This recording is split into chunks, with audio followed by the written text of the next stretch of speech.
Good morning. This is March 18th, and I am going to try to convince you, if I can, that the topic of famine is not just of humanitarian interest, but is also one key element of international politics and international relations nowadays. So, what is famine? I mean, famine is widespread food scarcity, and the reason we're all focused on at the moment is the nightmare in Gaza. But that's just because that is currently getting coverage. In point of fact, lots of people are suffering from famine in different parts as we speak.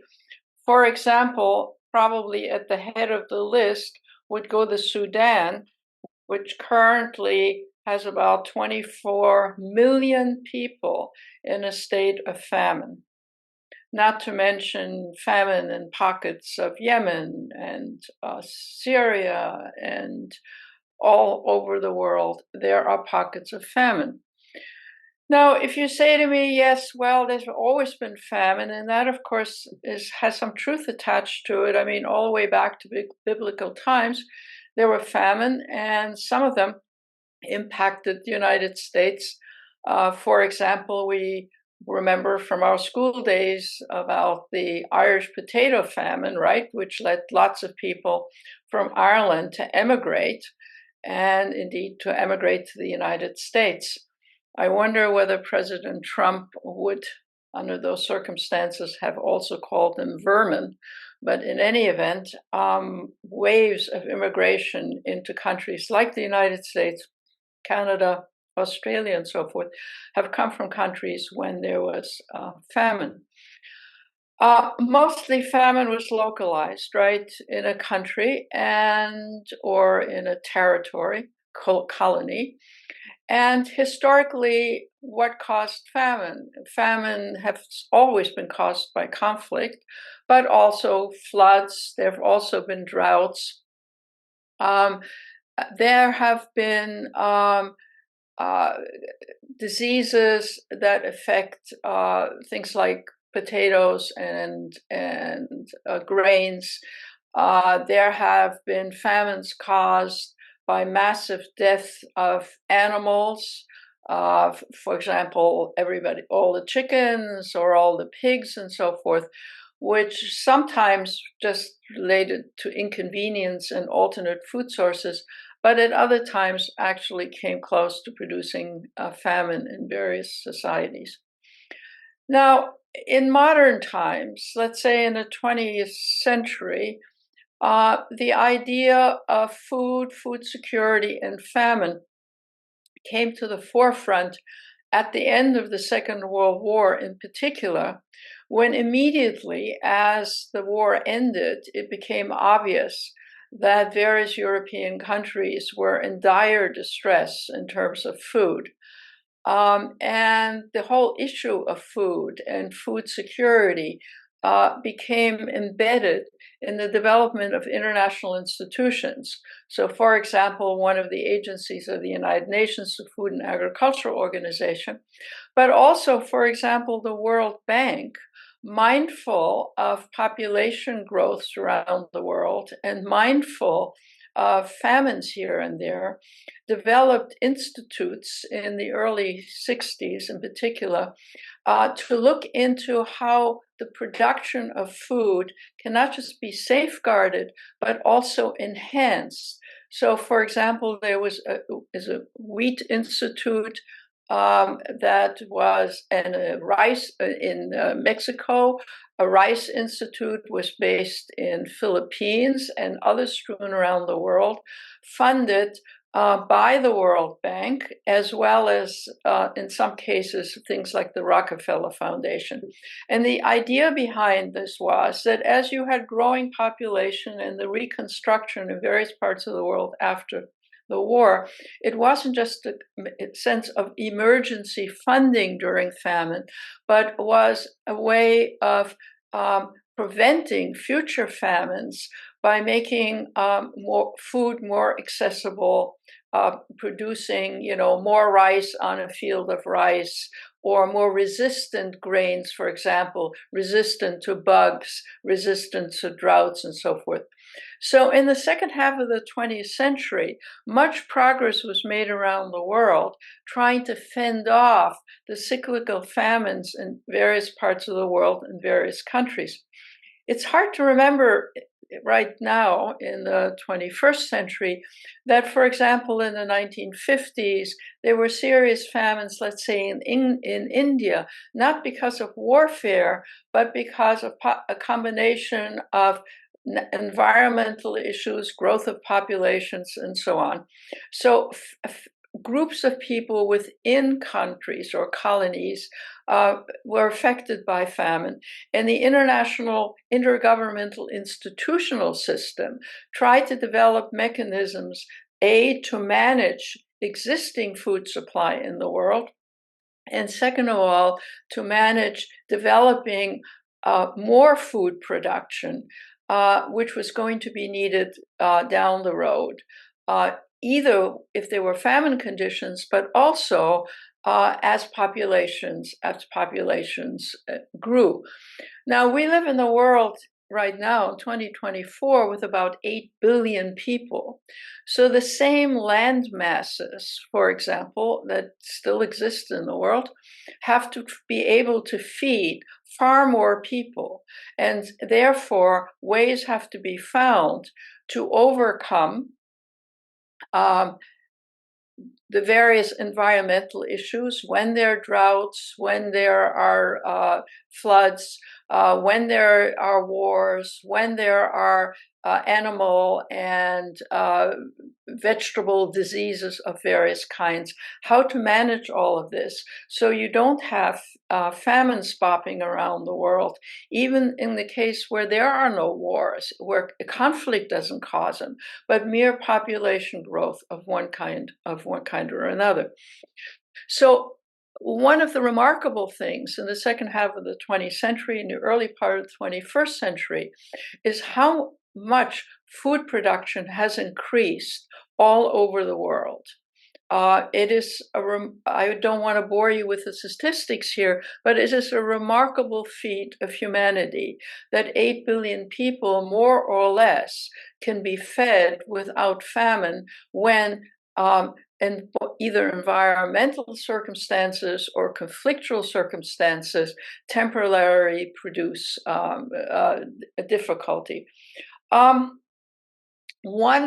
Besides doing research, both by UN institutions and related institutions like the World Bank and its offshoots, in the early 1960s, a new organization was developed called the World Food Program. Now, you've actually heard a lot watching the TV in Gaza about the World Food Program, which is headed nowadays by Cindy McCain, the widow of Senator McCain. But before that, it was had another American head. And this organization is not funded out of the regular UN or World Bank budget, but rather through contributions from governments and non-governmental organizations. At the moment, the annual budget of the World Food Program is $14 billion. And if you've listened to Cindy McCain on the television, for example, she points out what is actually needed right now, especially with Gaza and in Sudan and other areas, is actually $21 billion. In other words, there isn't enough money right now for the World Food Program to be able to provide the food that is urgently needed when there are either man-made or natural disasters. This is, in other words, a growing organization, but an organization with growing needs. And as I just mentioned, most of the funds come from governmental funding, but they also come from non-governmental organizations, which offer funds under this particular umbrella. Now, it may strike you immediately that one of the interesting things is that the main the main concern of the World Food Program is to have the resources in order to buy food. In other words, on the globe at the moment, there's actually enough food for the emergencies that are needed in Gaza and in the Sudan and elsewhere. And that is one of the miracles of the last sort of 50 years, is that the production of food in most countries has actually increased quite radically, so that there is at the moment, although there may not always be, enough food for emergency help when it's needed. In other words, to prevent famine or reduce the hardships that famine produces in a timely fashion. So if, for example, you look at Gaza, the question of Gaza is not, is there enough food in the world for the World Food Program and other institutions and governments to provide food for the 2 million or so Gazans who are firmly under famine conditions, but rather how to deliver it and how to get it. Now, will this always be the case? Maybe not. That is to say, world population continues to some extent to increase, and of course, climate change is constantly providing new obstacles to either sustaining the food production of the world right now or enhancing it. Either to help countries in conflict, or not countries so much, but citizens and the people in countries in conflict, but also to provide adequate food for the world. Actually, when you think about it, the fact that at the moment, major countries like India, like China, Europe, like Indonesia, like not all countries, but many countries in Latin America, actually have the capacity to grow and or produce enough food is quite miraculous if you think about, let's say, go back a century. So that's the good news. The bad news is that you're having increasing conflicts in the world, and conflicts produce famines. I just mentioned the Sudan. It has a civil war, and the civil war has interrupted prospects for having enough food for the population. There are other civil wars around. There are destabilizations of one kind or another. So conflicts of one kind or another are in fact increasing in 2024 and just before, rather than reducing the need for emergency food supplies, so that famine is not the consequence. Now, in some cases, the food is difficult that exists in the world, that the World Food Program and others could deliver, exists, but it can't get to the people who need it, either because the conflict is too great, or because the circumstances in the countries don't allow, because of the destruction of communications and so forth, don't allow for the food to get where it needs to get. Now, Gaza, of course, is interesting in this regard because, because of the conflict and the destruction, 2 million people, roughly speaking, are now under famine conditions. And what is sort of tragic and silly about the Gaza situation is that, as you have noticed, that the World Food Program and individual countries like the United States, like Jordan and so forth, are trying to find means of getting food to the people. They're doing things like dropping food out of the air, providing it by boats. For example, the international food program that is an NGO, a voluntary organization by the famous chef, is sending barges there to produce food of one kind or another. And all of this is because the avenues for producing food are being blocked in this conflict essentially by Israel. That is to say, it has recently been said that the cumulative amount of food that is being brought in by ocean and by air right now, which, by the way, is very expensive, amounts to about 150 trucks worth of goods. Under normal circumstances, roughly speaking, 500 trucks of food and other emergency equipment was necessary on a daily basis in Gaza. So this is a drop in the bucket, and it will not resolve the famine in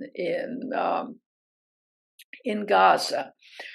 This is a good illustration where politics, rather than the availability of food, create the obstacles. The politics of Israel not allowing various avenues that from Israel could enter Gaza from north to south and could produce tons and tons of trucks, lots and lots of trucks with tons and tons of the food that's necessary in Gaza. All those entryways are blocked. The entryway coming from the Sinai Peninsula, you've seen photos of miles and miles and miles of trucks being lined up, which would help and could supply the food, but they're stymied. Sometimes 150, 200 trucks get in, some days fewer, some days slightly more. Why is this happening? Because Israel is wanting to inspect the trucks to make sure there are no arms or other things that Hamas could use in its fight with Israel, a military stuff. So the process of getting food into Gaza would not be a problem at all if the roads and the entryways, both from Israel and from the Sinai Peninsula, were open.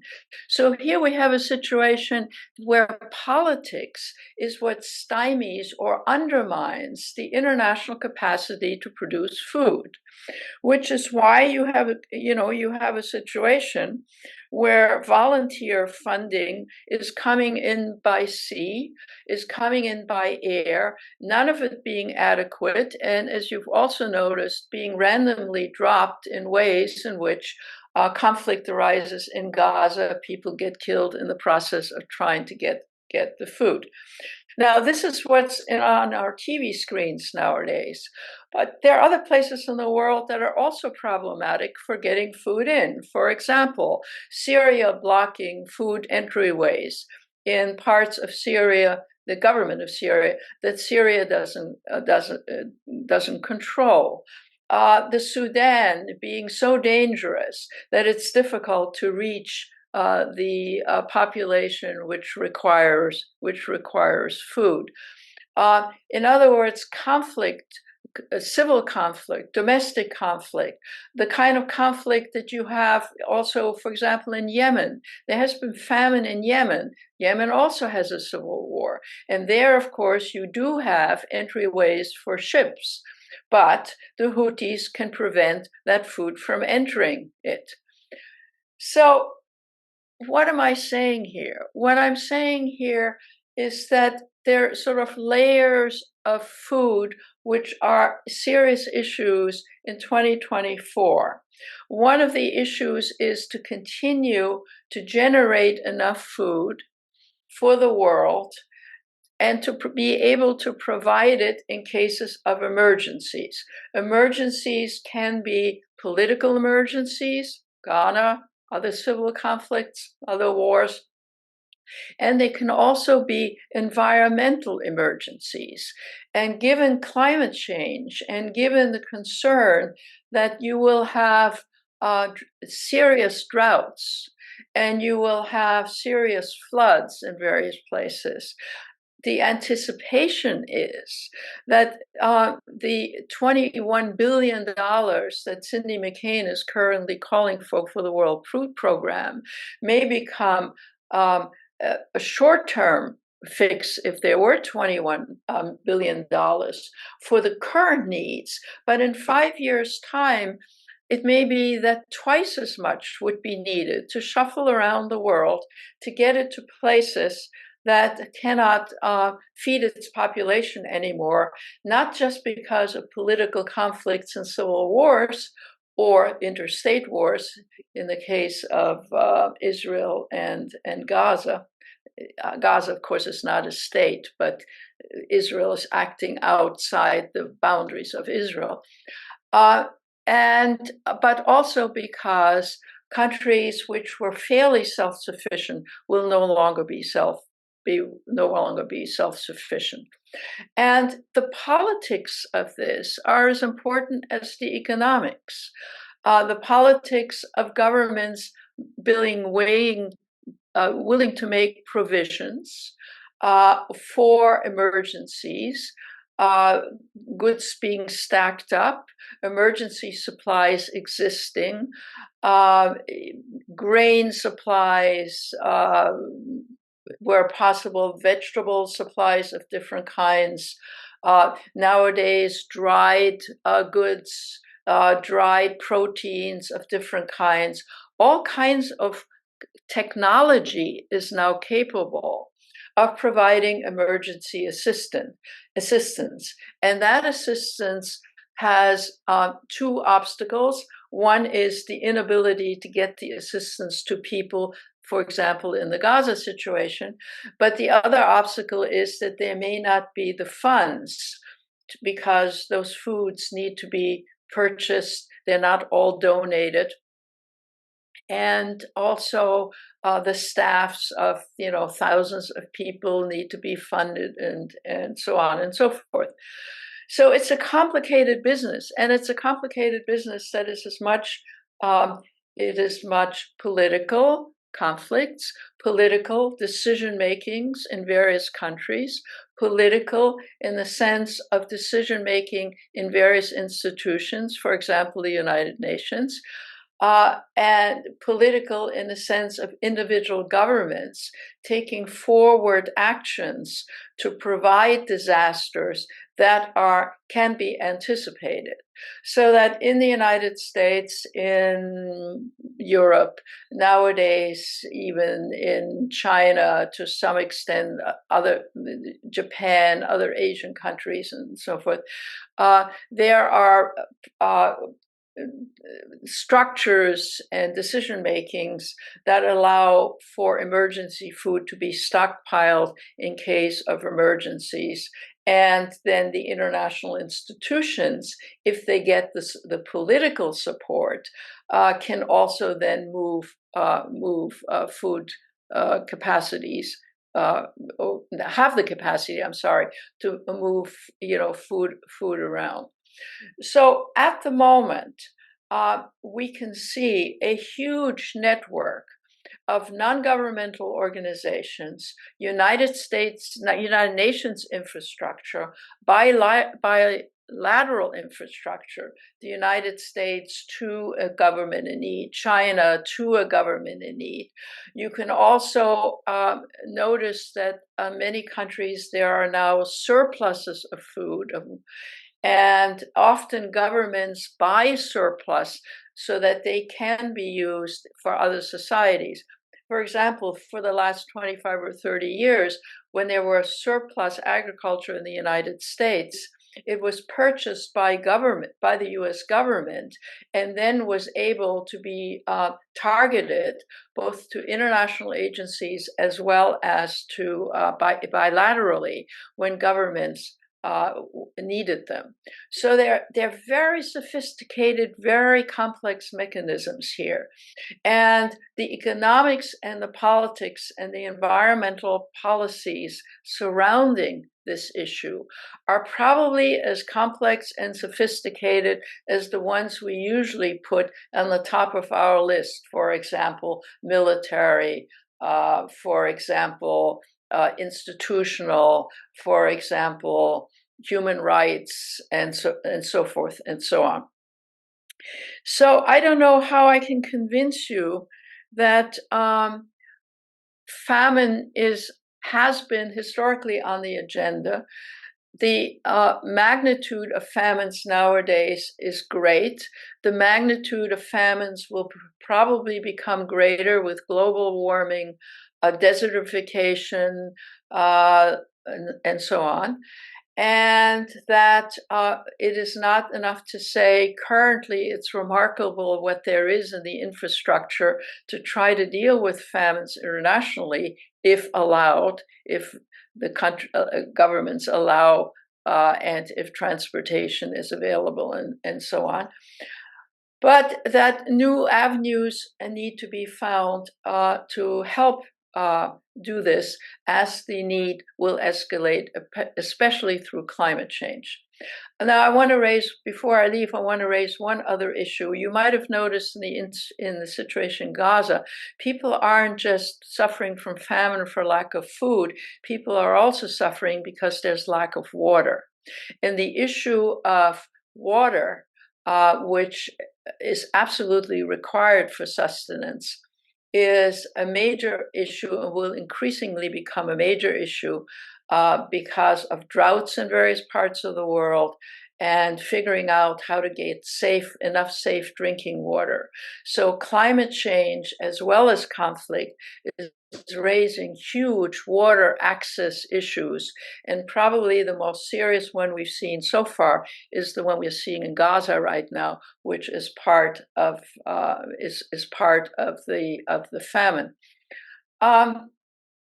Finally, I want to just call your attention to the fact that, of what I said in the beginning, that this is now an international and global issue. And I mean, almost any country can be affected by it in one way or another, which requires cooperation, long-term planning, global institutions, and the cooperation of citizens in many countries to support the government in these endeavors. We are a long way from having a perfect system right now, but it will be, I propose to you, an even greater issue in the next decade, let's say, or between now and the middle of this century. And one better prepare for it, but it also means that citizens like you and me have to be knowledgeable and have to have ideas about this. What to do in countries where people no longer can make a living in rural areas and are urbanizing. We focus, for example, on the US border, and it's true that nowadays there are all kinds of people coming across the border who are fleeing civil conflicts or political conflicts of one kind or another, but it's also the case that many immigrants who are legal and illegal, who are from, let's say, used to be in large numbers, aren't anymore in large numbers, from, let's say, Central America, were in fact rural people who, because of climate change, could no longer have enough food production so that they could make a living, and therefore became refugees and economic immigrants. So the move of people in the world is not only within countries and urbanization, which is a problem of its own, but also between countries is also affected by famine or the concern of famine. My final point is that as population growth continues in parts of the world, particularly in Africa, where birth rates are still very high, it also, of course, means that the old-fashioned problem of more people to feed all the time is also a variable. So we're now at 8 billion people. When we get up to 10 billion people, it's not just a question of management of the food supply, but rather having to radically increase the food supply in many parts of the world so people don't suffer from famine due to overpopulation and population shifts. Thank you very much for listening. See you in 2 weeks.